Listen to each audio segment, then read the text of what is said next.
Monsieur le président, madame la ministre, mes chers collègues, l'État ne peut pas s'abriter derrière une position d'arbitre. Il n'est pas juge, il est acteur, écrivait Jean-Marie Tjibaou en 1988. Mais ce doit être un acteur humble et impartial. Et ce n'est malheureusement plus le cas. Nous l'avons dit lors des débats, le dégel du corps électoral est une nécessité constitutionnelle. Trop de personnes nées en Nouvelle-Calédonie et qui y vivent depuis de nombreuses années ne peuvent pas voter, et ce n'est plus acceptable. Mais le texte proposé est plus que baroque. Les amendements du rapporteur Philippe Bas ont heureusement permis de remettre le Parlement au cœur du processus, alors que le Gouvernement tentait de le contourner. Ils ont également permis de laisser la priorité à un accord global et de faire de ce texte uniquement un filet de sécurité pour assurer le fonctionnement démocratique. En responsabilité, nous avons donc choisi d'appuyer la démarche du rapporteur dans nos votes d'amendements lors de l'examen en séance publique. Mais nous n'avons pas réussi à vous convaincre de retirer ce projet de loi constitutionnelle, et cela alors que de nombreux spécialistes du sujet le préconisent. Vous avez finalement réussi l'exploit de ne satisfaire personne. Les indépendantistes dénoncent un passage en force et réclament une mission de médiation conduite par une personnalité garantissant l'impartialité de l'État. Quand Mme Backès sombre dans une attitude de plus en plus rebelle, considérant que le gouvernement de Nouvelle-Calédonie n'est pas légitime et menaçant d'appel à l'émeute ceux qui ne voteraient pas comme elle l'entend. Est-ce également la position de votre majorité et de votre gouvernement, madame la ministre ? Le gouvernement semble croire que les partenaires politiques calédoniens ont besoin d'être bousculés pour avancer, comme si eux-mêmes ne savaient pas dans quelles contraintes institutionnelles ils se trouvent, comme s'ils ne comprenaient pas les enjeux pour leurs conditions de vie chez eux et pour l'avenir de leurs enfants sur leur propre territoire. Oui, les discussions ont été saccadées. Mais il ne faut pas oublier que c'est le 3e référendum à marche forcée qui a causé leur suspension pendant 1 an et demi. Elles avaient repris en septembre 2023 de façon officieuse. Et c'est l'imposition unilatérale de ce projet de loi constitutionnelle qui a ravivé les tensions politiques. Et cela dans un contexte économique et social qui se dégrade chaque jour. En effet, l'avenir des 3 usines métallurgiques traitant le nickel et qui assurent un quart de l'emploi local n'est pas assuré.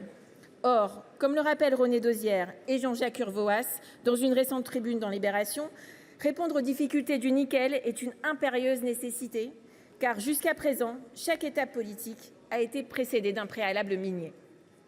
Dans toute démocratie, le corps électoral n'est pas un objet administratif de mécanique électorale.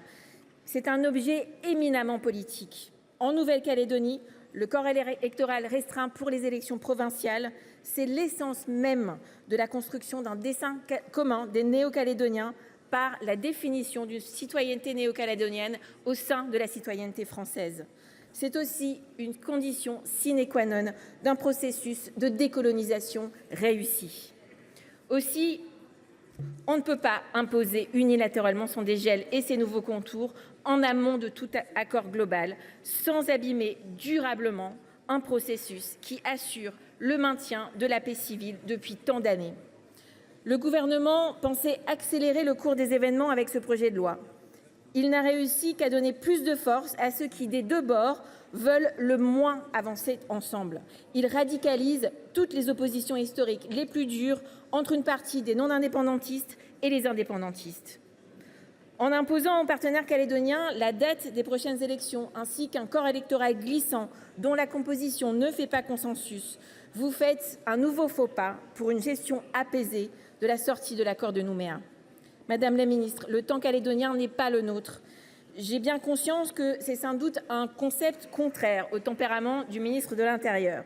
Mais en Nouvelle-Calédonie, parfois, pour être plus efficace, il faut donner du temps au temps. Ce n'est pas le rôle du Parlement de décider pour les Néo-Calédoniens si oui ou non un accord global est possible et quand. Ils ont pu démontrer depuis bientôt 40 ans qu'ils savent souvent, contre toute attente, dans les contextes les plus difficiles, trouver le chemin d'un accord qui sert au mieux la Nouvelle-Calédonie. Nous voulons faire le choix de la confiance. Nous continuons donc d'affirmer notre opposition totale à la méthode du Gouvernement, qui, on l'a vu notamment à travers les propos tenus par le ministre de l'Intérieur lors des débats en séance, refuse de retrouver l'esprit d'impartialité qui devrait guider ses choix. En choisissant de passer ainsi en force, l'État montre malheureusement qu'il a choisi son camp. Or, le point de non-retour n'a pas encore été franchi. Il est encore temps de prendre un autre chemin afin d'éviter l'étincelle qui fera s'embraser tout l'archipel. Je remarque qu'en ce jour de vote solennel sur le projet de loi constitutionnelle qui exacerbe toutes les tensions en Nouvelle-Calédonie, le garde des Sceaux et surtout le ministre de l'Intérieur, qui pourtant s'enorgueillit d'avoir pris ce dossier à bras-le-corps, vous laissent bien seule au banc, Madame la Ministre. Après bientôt 4 ans d'absence en première ligne, il serait bienvenu que Matignon s'intéresse de nouveau à l'avenir de la Nouvelle-Calédonie. Accompagner l'aboutissement d'un accord global exige une vue d'ensemble transversale de ces enjeux. Il est indispensable de laisser le temps et la possibilité aux différentes communautés constituant la Nouvelle-Calédonie de créer un nous, un destin commun avec le peuple kanak, un peuple calédonien. Plus que jamais, l'accord politique local doit avoir lieu avant toute intervention du législateur, comme cela s'est toujours fait depuis les accords de Matignon. Pour ces raisons, le groupe socialiste votera donc contre ce projet de loi constitutionnelle.